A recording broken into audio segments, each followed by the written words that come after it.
cool. So when you talk about the effect of the Rugby World Cup 2019 or your event on self, others and society, what you have to do is you have to talk about how the sociological factors have impacted you, okay, or others or society.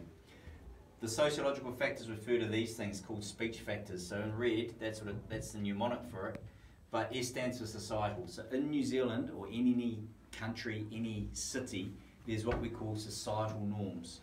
What's a societal norm in New Zealand? What's kind of like the unwritten rules around our society? Drinking. What? If you can't control yourself, can you leave? Sorry. What might be a rule that we have in society that kind of is unwritten, but we all abide by it?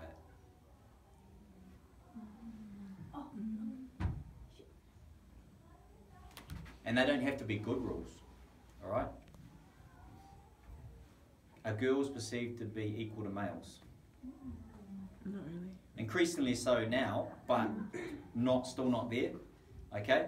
Also, if you go back in history, not very long, about 30, 40 years, it was really backward, okay? Certain females couldn't get certain jobs, they were paid less, and in fact, they're still paid less for the same roles. Okay, so there's a societal norm, which is bad, but it's there, which can impact on a sporting event. For example, the Rugby World Cup 2019, males obviously get all of the massive media coverage, they get everything about it is publicised, they get lots of sponsorship, all those sorts of things. Whereas the female version of the game, their World Cup, although it's getting better, is still nowhere near that, okay, all right?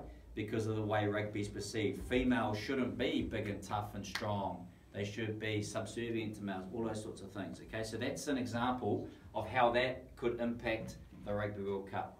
Political, okay? So political is anything to do with politics, and that could be not just within like the government, it could be the body of the New Zealand Rugby Union.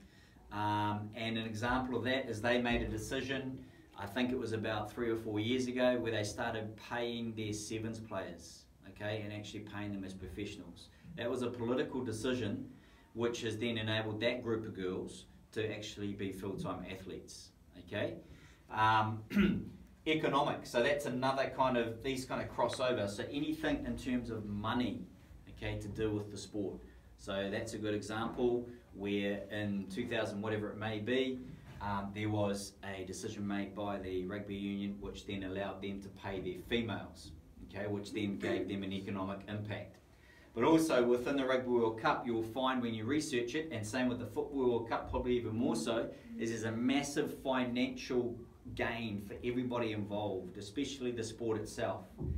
And for example, if you make the Rugby World Cup or the Football World Cup, automatically your home body, like the New Zealand Football Union, New Zealand Rugby Union, gets millions of dollars from the world body to be able to spend it on their game within New Zealand to develop their players. So there's all sorts of economic considerations. And once, you know, say if we win the Rugby World Cup and the New Zealand Rugby Football Union gets, say, $12 million as some sort of figure, I don't know if that's true, where could they spend it on? Your players. Their players? What else could they spend it on? Where will it trickle down to? The facility. Good facilities. So then that makes an impact on perhaps you. It will go into school programs, which enables you to benefit as well, okay? Environmental, so if you have a look around our school, okay, what have we got a lot of out here that's green? Grass. Grass. So our environment's set up for ball sports that happen on grass, potentially, okay? So when you're looking at rugby, that could be an environmental impact. What have we got that's just over here that we use quite a lot? Starts with G? Gym. So that there is a space that we can train in, that we can use, etc. Okay? Cultural. So New Zealand's got a culture of rugby.